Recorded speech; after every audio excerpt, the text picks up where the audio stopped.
Hello friends and students, आपका स्वागत है मेरे यूट्यूब चैनल पढ़ो विद मी पर। और आज का टॉपिक है वर्णमाला से स्वरों का वर्गीकरण। तो चलिए स्वरों के वर्गीकरण के बारे में जानते हैं। तो स्वरों को 6 आधारों पर वर्गीकृत किया गया है। तो 6 आधार कौन कौन से हैं ये देखते हैं। तो सबसे पहले है उच्चारण की अवधि या मात्रा के आधार पर। नंबर 2 है अनुनासिकता के आधार पर। नंबर 3 मुख द्वार, ये मुख्य द्वार नहीं है, मुख द्वार, यहाँ पे लिख दे रही हूँ मैं, मुख द्वार। ओठों की स्थिति के आधार पर, जीभ के प्रयोग के आधार पर और घोषत्व के आधार पर। तो सबसे पहले देखते हैं उच्चारण की अवधि या मात्रा के आधार पर कितने भागों में बांटा गया है। तो उच्चारण की अवधि या मात्रा के आधार पर इन्हें 3 भागों में विभाजित किया गया है। नंबर 1 हर्ष स्वर, नंबर 2 दीर्घ स्वर और नंबर 3 प्लुत स्वर। तो ये हर्ष स्वर और दीर्घ स्वर के बारे में आगे वाले जो इससे पहले मैं पढ़ा चुकी हूँ उन वीडियो में बताया हुआ है। और वो वीडियो अगर नहीं देखा तो मैं इस वीडियो के नीचे डिस्क्रिप्शन लिंक में दे दूँगी, तो आप जाके उस वीडियो को देख लीजिएगा। और भी वर्णमाला के वीडियोज़ उसमें पड़े हुए हैं, आप वो भी देख सकते हैं। तो प्लुत स्वर के बारे में चलिए आपको बता देते हैं। तो प्लुत स्वर क्या होता है, जिसमें ये हर्ष स्वर थोड़ा थोड़ा समझ लीजिए कि हर्ष स्वर किसे कहते हैं और दीर्घ स्वर किसे कहते हैं। हर्ष स्वर उन्हें कहते हैं जिसमें कम समय लगता है, और दीर्घ स्वर उन वर्णों को बोलते हैं जिन्हें बोलने पर हर्ष स्वर से दुगना समय लगता है, उन्हें दीर्घ स्वर कहते हैं। जैसे कि बड़ा आ, बड़ी ई, बड़ा ऊ, ए, आए, ओ और औ। अब चलिए थोड़ा सा प्लुत स्वर के बारे में समझ लेते हैं कि प्लुत स्वर क्या होते हैं। तो प्लुत स्वर जिसे हम ज़्यादा देर तक बोलते हैं ना, जैसे अगर हम किसी को आवाज़ लगाएं, किसी को दूर से आवाज़ लगाकर बुला रहे हो, जैसे राम को बुला रहे हैं तो कहेंगे राम। तो जो ये देर तक आ निकल रहा है ना, इसको प्लुत स्वर कहते हैं। और इसे हम लोग ऐसे डिनोट करते हैं, ये साइन प्लुत स्वर का होता है। तो आप लोगों को हर्ष स्वर, दीर्घ स्वर और प्लुत स्वर समझ में आ गया होगा। अब आगे चलते हैं।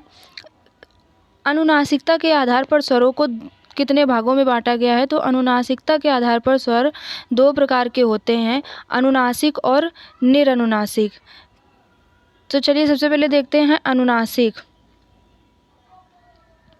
अनुनासिक स्वर वे स्वर जिनके उच्चारण में कुछ हवा मुख कुछ नाक से निकलती है, उन्हें अनुनासिक स्वर कहते हैं। लिपि में अनुनासिकता का प्रकटीकरण करने के लिए स्वर के साथ चंद्र बिंदु का प्रयोग किया जाता है।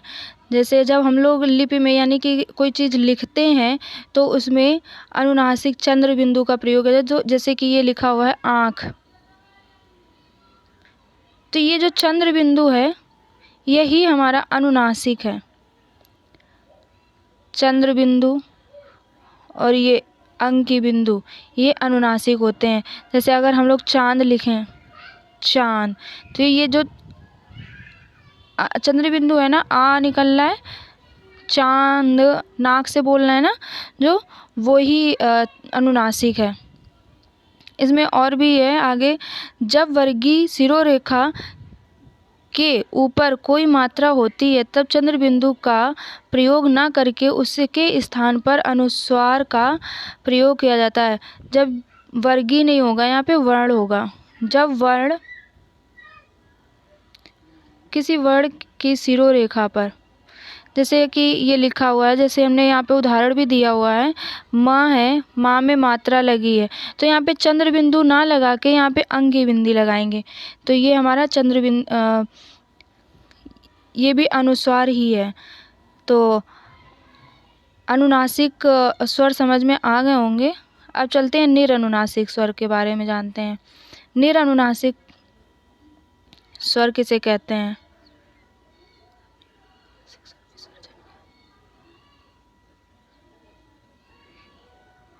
ये विसर्जन नहीं होगा, यहाँ पे वर्ण होगा।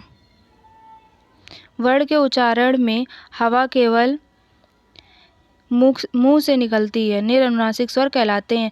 जिन वर्णों के उच्चारण में सिर्फ हवा मुंह से निकलती है उन्हें निरनुनासिक कहते हैं, और जिनमें कुछ हवा नाक से और कुछ हवा मुंह से निकलती है उन्हें अनुनासिक कहते हैं। आ से औ तक के सभी स्वर निरअनुनासिक हैं और इन्हें मौखिक स्वर भी कहते हैं। आ से औ तक स्वर तो सभी को पता होंगे।